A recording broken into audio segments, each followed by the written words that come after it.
আসসালামু আলাইকুম, বিসমিল্লাহির রহমানির রহিম। আজকে আমরা সামষ্টিক অর্থনীতির অত্যন্ত গুরুত্বপূর্ণ একটি প্রশ্নের সমাধান আপনাদের সামনে উপস্থাপন করব। প্রশ্নটি হচ্ছে, অর্থের মূল্য ও দাম স্তরের মধ্যে সম্পর্ক লিখো। একটু খেয়াল করেন, আমরা সমাধান দিব। ফার্স্টে সমাধান দিয়ে আমরা লিখবো হচ্ছে, অর্থের মূল্য মূলত দাম স্তরের উপর নির্ভরশীল। এইটুকু লেখার পর আপনারা লিখবেন, দাম স্তরের সাথে অর্থের মূল্যের সম্পর্ক বিপরীতমুখী।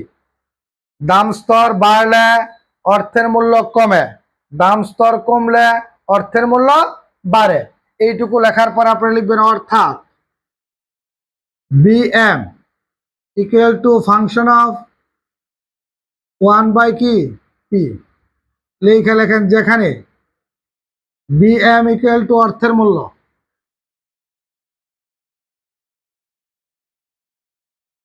পি ইকুয়াল টু কি দাম স্তর। আর এফ লিখলেও পারবেন, না লিখলেও পারবেন। একটু খেয়াল করেন আমরা কি বুঝাইছি আপনাদেরকে।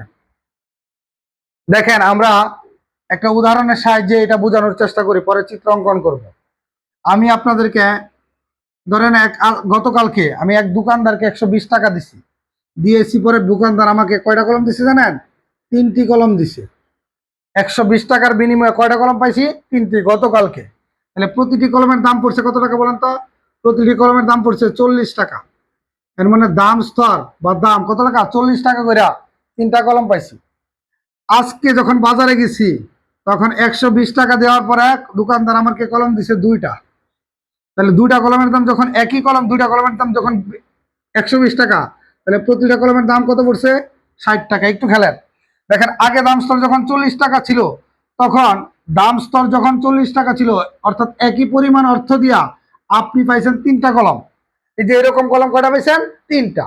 এখন দেখেন আজকে দাম কি করছে? আগের থেকে বাইরে কত হয়েছে? 60। এর মানে দাম স্তর বাড়ার পরে একই পরিমাণ টাকা দিয়া আপনি কলম কয়টা পাইছেন? 2টা। আগের চেয়ে কলম কয়টা পাইছেন?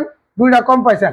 এর মানে দেখেন, আগের 120 টাকার মূল্যে পাইতেন 3টা কলম, এখন 120 টাকা দিয়ে পাইছেন 2টা কলম। তাহলে আগের টাকার মূল্যটা ছিল বেশি, আর এখন টাকার মূল্যটা কি করছে? কমে গেছে। এর মানে দাম স্তর যখন কমে, সরি, দাম স্তর যখন বাড়ে তখন অর্থের মূল্য কমে। কারণ আগে 120 টাকা মানে 3টা কলম, আর এখন 120 টাকা মানে 2টা কলম। তাইলে দাম স্তর বাড়ার কারণে অর্থের মূল্য কি করছে? এখানে কমে গেছে। কথা ক্লিয়ার? আচ্ছা, আগে দেখেন 20 টাকা কেজি চাউল ছিল, 10 টাকা কেজি চাউল ছিল। আপনি 100 টাকা দিলে 10 কেজি চাউল পেতেন, একটা সময় ছিল। বুঝতে পারছেন? এখন দেখেন, আপনি 100 টাকা দিলে 2 কেজি চাউলও পাবেন না। কথা বুঝতে পারছেন? এর মানে দাম স্তর বাড়লে অর্থের মূল্য কি করে যায়? কমে যায়। তাহলে দাম স্তরের সাথে অর্থের মূল্যের সম্পর্ক কি মুখী? বিপরীতমুখী। কারণ এটা যদি বাড়ে এটা কমবে, এটা কমলে এটা কি করবে? বাড়বে। এইটুকুর পরে আমরা লিখবো, নিম্নের চিত্রের সাহায্যে বিষয়টি ব্যাখ্যা করা হলো। লিখে এই চিত্র অঙ্কন করবো।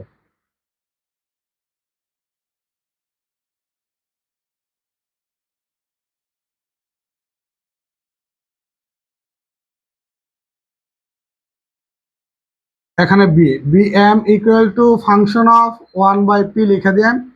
এটার মধ্যে লিখেন বিএম নট, এটার মধ্যে লিখেন বিএম1। এখানে হচ্ছে P1, এখানে হচ্ছে P0। দাম স্তর, অর্থের মূল্য, এইটুকু লিখবেন।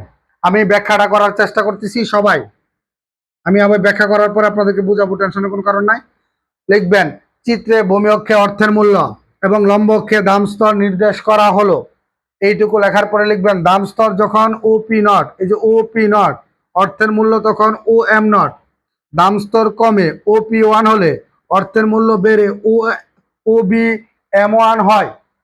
আমি আবার রিপিট করতেছি, চিত্রে ভূমি অক্ষে অর্থের মূল্য এবং লম্ব অক্ষে দাম স্তর নির্দেশ করা হলো। দাম স্তর যখন OP0, অর্থের মূল্য OBM0।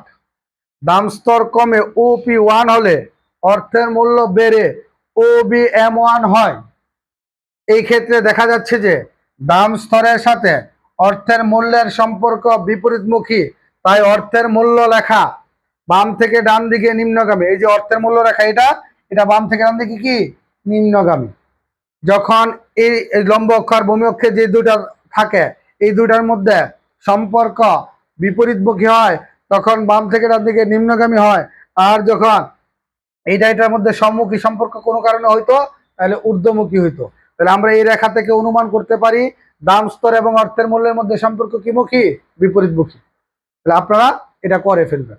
আশা করছি প্রত্যেকে এটা পারবেন।